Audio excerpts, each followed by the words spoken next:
Hello friends, welcome to my channel defence practice class চ্যানেলের তরফ থেকে তোমাদের সবাইকে স্বাগত।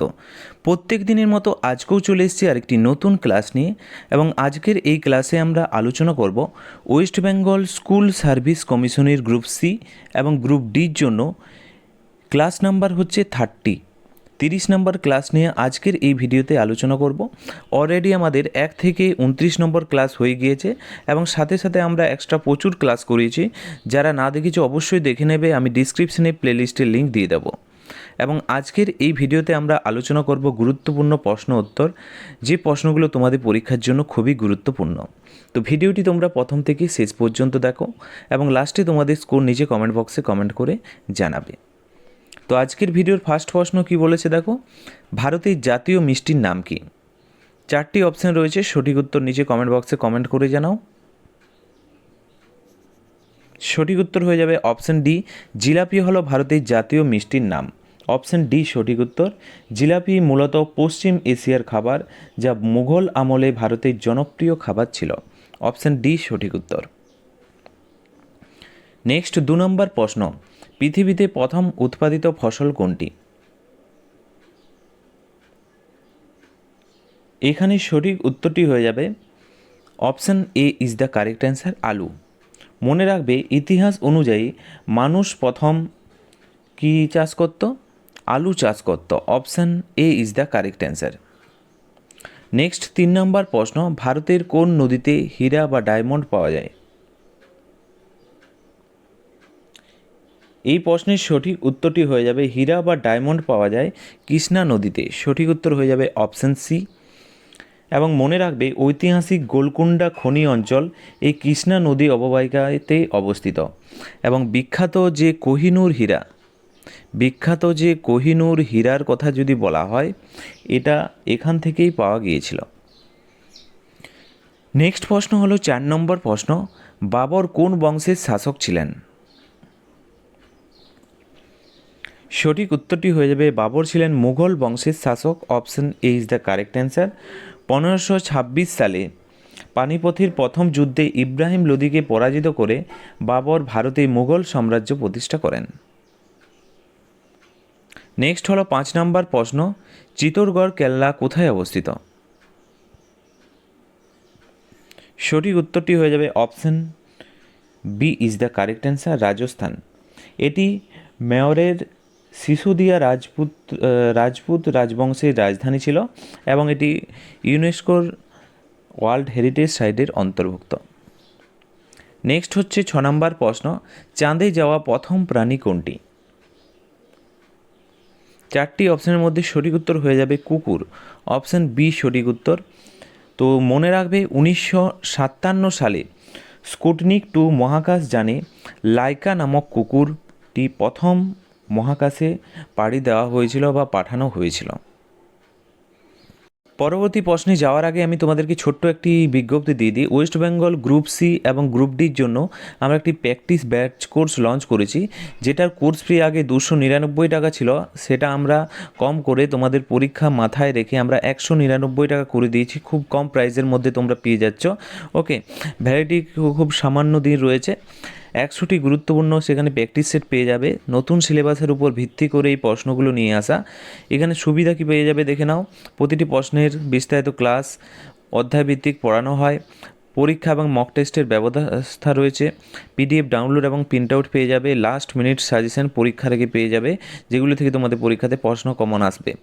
তোমরা যদি ভর্তি হতে চাও, আমাদের এই নাম্বারে 7006450612 এই নাম্বারে মেসেজ করতে পারো।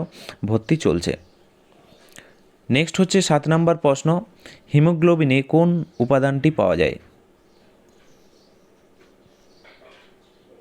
সঠিক উত্তরটি হয়ে যাবে অপশান বি, লোহা। Option B is the correct answer. Haemoglobin রক্তের আরবিসি রেড ব্লাড সেল কণিকা থাকে, এবং ফুসফুস থেকে শরীরের বিভিন্ন অংশে অক্সিজেন পরিবহন করে। নেক্সট হলো 8 নম্বর প্রশ্ন, লেবুর পিএইচ মান কত? সঠিক উত্তর হয়ে যাবে 2.2 হচ্ছে লেবুর পিএইচ মান। এবং তোমরা মনে রাখবে, 7 যে যদি কম হয় পিএইচ মান, তাহলে সেটি হয়ে যায় আম্লিক। তাই লেবু একটি হচ্ছে আম্লিক।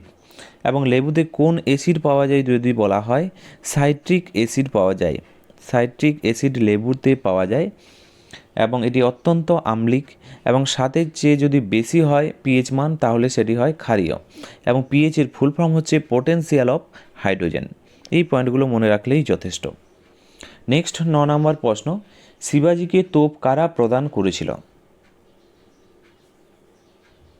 সঠিক উত্তরটি হয়ে যাবে অপশন বি, ইংরেজরা প্রদান করেছিল। এখানে মনে রাখবে শিবাজি তার নৌবাহিনী এবং দুর্গ রক্ষার জন্য ইংরেজদের কাছ থেকে আধুনিক অস্ত্র ও গোলাবারুদ সংগ্রহ করতেন। নেক্সট হচ্ছে 10 নম্বর প্রশ্ন, সিমলিপাল জাতীয় উদ্যান কোন রাজ্যে অবস্থিত? বিভিন্ন রাজ্যের যে জাতীয় উদ্যান রয়েছে সেখান থেকে তোমাদের পরীক্ষাতে প্রশ্ন আসে। তোমরা যদি নিচে কমেন্ট বক্সে কমেন্ট করে জানাও, আমি একটি স্পেশাল ভিডিও বানিয়ে দেবো। তাছাড়া আমাদের এই কোর্সে যুক্ত হয়ে গেলে তোমরা সেখানে সব ফ্রিতে পেয়ে যাবে। 10 নম্বর প্রশ্নের সঠিক উত্তরটি হয়ে যাবে Orissa. Option A is the correct answer. উড়িষ্যার এটি ময়ূরভঞ্জ জেলায় অবস্থিত এবং এটি ব্যাঘ্র একটি প্রকল্প। এখানে প্রচুর লাল শিমুল গাছ দেখতে পাওয়া যায়, তাই একে সিমলিপাল বলা হয়। Option A is the correct answer. Next 11 নম্বর প্রশ্ন, ভোরের তারা বা মর্নিং স্টার কোন গ্রহকে বলা হয়?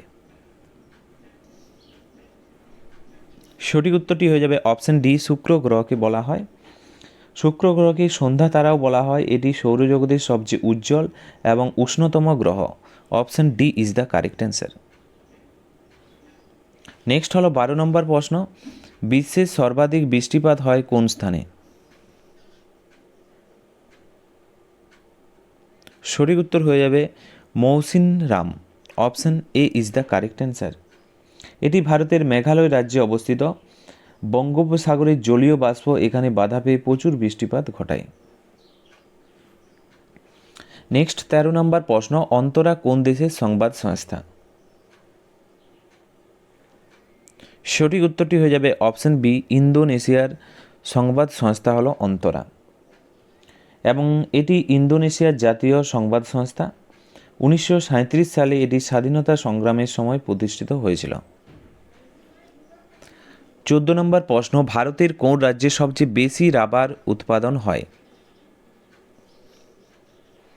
সঠিক উত্তরটি হয়ে যাবে Kerala. Option B is the correct answer. এবং তোমরা মনে রাখবে ভারতের মোট প্রাকৃতিক রবার উৎপাদনের প্রায় 90% এখান থেকেই আসে। নেক্সট হচ্ছে 15 নম্বর প্রশ্ন, দ্বিতীয় জৈন সঙ্গীতি কোথায় অনুষ্ঠিত হয়েছিল? এই প্রশ্নের সঠিক উত্তরটি হয়ে যাবে অপশান বি, বলভিতে। মনে রাখবে 512 খ্রিস্টাব্দে গুজরাটের বলভিতে অনুষ্ঠিত হয়েছিল এই সম্মেলন এবং জৈন ধর্মগুলো লিপিবদ্ধ করা হয় এই বলভির এই অনুষ্ঠানে। নেক্সট 16 নম্বর প্রশ্ন, ভগবান মহাবীরের প্রথম শিষ্য কে ছিলেন? সঠিক উত্তরটি হয়ে যাবে অপশান বি, জামালি। ভগবান মহাবীরের প্রথম শিষ্য কে ছিলেন? জামালি ছিলেন। জামালি সম্পর্কে মহাবীরের জামাতা অর্থাৎ মেয়ের ছেলে ছিলেন তিনি। Option B is the right answer. Next 17 নম্বর প্রশ্ন, মহাবীর স্বামী কোন নদীর তীরে জ্ঞান লাভ করেছিলেন? সঠিক উত্তরটি হয়ে যাবে option B is the right answer, Rijupalika. Okay, তিনি রিজুপালিকা নদীর তীরে একটি শাল গাছের নিচে 42 বছর বয়সে কৈবল্য বা পরম জ্ঞান লাভ করেছিলেন। নেক্সট 18 নম্বর প্রশ্ন, মহাবীর স্বামীর ছোট্ট ছেলের নাম কী ছিল? সঠিক উত্তরটি হয়ে যাবে অপশান সি, বর্ধমান। এখানে তোমরা মনে রাখবে মহাবীর স্বামীর কথা যদি বলা হয় তিনি জৈন ধর্মের 24তম তীর্থাঙ্কর বা শেষ তীর্থাঙ্কর ছিলেন। 19 নম্বর প্রশ্ন, জলবিদ্যুৎ প্রকল্পটি হীরাকুন্দ যে জলবিদ্যুৎ প্রকল্প কোন নদীর উপর অবস্থিত? সঠিক উত্তর হয়ে যাবে Mahanadi. Option C is the correct answer. উড়িষ্যায় মহানদীর উপর নির্মিত হীরাকুন্দ বাঁধ ভারতের অন্যতম দীর্ঘতম বাঁধ। Option C is the right answer. Next 20 নম্বর প্রশ্ন, মহাকাশে মোট কতগুলো তারামণ্ডল আছে? সঠিক উত্তরটি হয়ে যাবে, তোমরা মনে রাখবে আন্তর্জাতিক জ্যোতির্বিজ্ঞান ইউনিয়ন অর্থাৎ IAU সরকারিভাবে 88টি তারামণ্ডলকে স্বীকৃতি দিয়েছে। Option C is the correct answer. Next হচ্ছে 21 নম্বর প্রশ্ন, সৌরজগতে মোট কতগুলি গ্রহ আছে? সঠিক উত্তর হয়ে যাবে সৌরজগতে বর্তমানে রয়েছে 8টি গ্রহ। Option D is the correct answer. এবং মনে রাখবে 2006 সালে প্লুটোকে গ্রহের তালিকা থেকে বাদ দিয়ে বামন গ্রহ ঘোষণা করা হয়েছে। কাকে? প্লুটোকে। নেক্সট 22 নম্বর প্রশ্ন, খানুয়ার যুদ্ধ বাবর এবং কার মধ্যে হয়েছিল? সঠিক উত্তরটি হয়ে যাবে রানা সাঙ্গের সাথে হয়েছিল খানুয়ার যুদ্ধ, বাবর এবং রানা সাঙ্গ, এবং এই যুদ্ধে বাবরের জয়ী হয়। 1527 খ্রিস্টাব্দে হয় বাবরের সাথে এই খানুয়ার যুদ্ধ। এবং ইব্রাহিম লোদির সাথে যদি বলা হয় কার যুদ্ধ হয়েছিল, 1526-এ হয়েছিল বাবর এবং ইব্রাহিম লোদির মধ্যে পানিপথের প্রথম যুদ্ধ। ওকে। নেক্সট 23 নম্বর প্রশ্ন, সংবিধানের 72 নম্বর অনুচ্ছেদে কিসের সাথে সম্পর্কিত? সঠিক উত্তরটি হয়ে যাবে অপশন বি, রাষ্ট্রপতির ক্ষমা প্রদর্শনের ক্ষমতা সংবিধানের 72 নম্বর অনুচ্ছেদে উল্লেখ রয়েছে। যদি বলা হয় রাষ্ট্রপতি ফাঁসি মাফ করতে পারে, কত নম্বর উল্লেখেদে রয়েছে, কত নম্বর আর্টিকেলে রয়েছে ফাঁসি মাফ করতে পারে বা ফাঁসি দিতে পারে? এটি সবই রয়েছে আর্টিকেল 72-তে। নেক্সট হচ্ছে 24 নম্বর প্রশ্ন, রাজ্যসভায় মনোনীত প্রথম চলচ্চিত্র অভিনেত্রী কে ছিলেন? সঠিক উত্তরটি হয়ে যাবে option B, Nargis Dutta. Option B সঠিক উত্তর। তিনি 1980 সালে রাজ্যসভায় মনোনীত হন এবং তিনি বিখ্যাত অভিনেতা সঞ্জয় দত্তের মা ছিলেন। নেক্সট হচ্ছে 25 নম্বর প্রশ্ন, এক গ্লাস জল থেকে কত ক্যালোরি পাওয়া যায়? সঠিক উত্তরটি হয়ে যাবে অপশন বি, 0 ক্যালোরি পাওয়া যায়। এক গ্লাস জল থেকে 0 ক্যালোরি পাওয়া যায়। মনে রাখবে তোমরা, জলে কি থাকে? জলে কার্বোহাইড্রেট, প্রোটিন বা ফ্যাট না থাকায় ক্যালোরির মান 0 হয়। Option B is the correct answer. Calorie কোথায় থাকবে? ক্যালোরি সেখানেই থাকবে যেখানে কার্বোহাইড্রেট, প্রোটিন বা ফ্যাট তৈরি হবে। ওকে। নেক্সট প্রশ্ন হলো 26 নম্বর, বিগ ব্যাং তত্ত্ব কে প্রদান করেন? এই প্রশ্নের সঠিক উত্তর হয়ে যাবে option C is the right answer, Georges Lemaitre. Option C is the correct answer. Next হচ্ছে 27 নম্বর প্রশ্ন, মৃত্যুর পর মানুষের কোন অংশ বৃদ্ধি পায়? 4টি অপশনের মধ্যে সঠিক উত্তরটি হয়ে যাবে অপশন সি, নখ ও চুল বৃদ্ধি পায়। Option C right answer. এবং তোমরা মনে রাখবে এটি একটি হচ্ছে ভুল ধারণা বা অপটিক্যাল ইলিউশন। মৃত্যুর পর শরীর থেকে জল শুকিয়ে চামড়া সংকুচিত হয়ে যায়, তাই নখ বা চুলকে আগের চেয়ে বেশি লম্বা মনে হয়। আসলে তা বৃদ্ধি পায় না। নেক্সট 28 নম্বর প্রশ্ন, কোন প্রাণীর রক্ত ছাড়াই বাঁচে? কোন প্রাণী বলছে রক্ত ছাড়াই বাঁচে? সঠিক উত্তরটি হয়ে যাবে jellyfish. Option B is the correct answer. সঠিক উত্তর হয়ে যাবে অপশন বি। মনে রাখবে জেলিফিশের শরীরে কোনো রক্ত, হৃৎপিণ্ড বা মস্তিষ্ক নেই। এদের শরীরে 95% জল দিয়ে তৈরি এবং এরা ত্বক দিয়ে অক্সিজেন গ্রহণ করে। তো ফ্রেন্ডস, আজকের এই ভিডিওর আমাদের লাস্ট প্রশ্ন, যেগুলো তোমাদের জন্য, নিচে কমেন্ট বক্সে কমেন্ট করে জানাও সঠিক উত্তর কী হবে। প্রথম প্রশ্ন তোমরা কমেন্ট করো, কোন প্রাণীর রক্ত নেই? ওকে, রক্ত নেই। এছাড়াও তোমরা নিচে কমেন্ট বক্সে কমেন্ট করো কোন প্রাণীর হৃৎপিণ্ড নেই। ওকে, হৃৎপিণ্ড ছাড়াই বাঁচে। এবং কোন প্রাণীর মস্তিষ্ক নেই, এগুলো নিচে কমেন্ট বক্সে কমেন্ট করো। একটু আগে আমি তোমাদেরকে বললাম এবং এটি তোমাদের হোমওয়ার্ক রইল। ওকে। এবং আজকে তোমরা 28টি প্রশ্নের মধ্যে কত স্কোর করতে পারলে সেটাও নিচে কমেন্ট বক্সে কমেন্ট করে জানাও।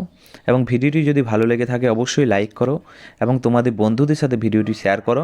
এবং এখনও পর্যন্ত যারা চ্যানেলটিকে সাবস্ক্রাইব করোনি অবশ্যই চ্যানেলটিকে সাবস্ক্রাইব করতে পারো। এবং আমাদের ব্যাচ কোর্সে যদি যুক্ত করতে যাও এই নাম্বারে তোমরা মেসেজ করে যুক্ত হয়ে যেতে পারো। টেলিগ্রামে তোমরা ফ্রি PDF সেখানেও পেয়ে যাবে। তো আজকের ভিডিওটি এখানেই শেষ করছি। Thank you for watching. জয় হিন্দ, জয় ভারত।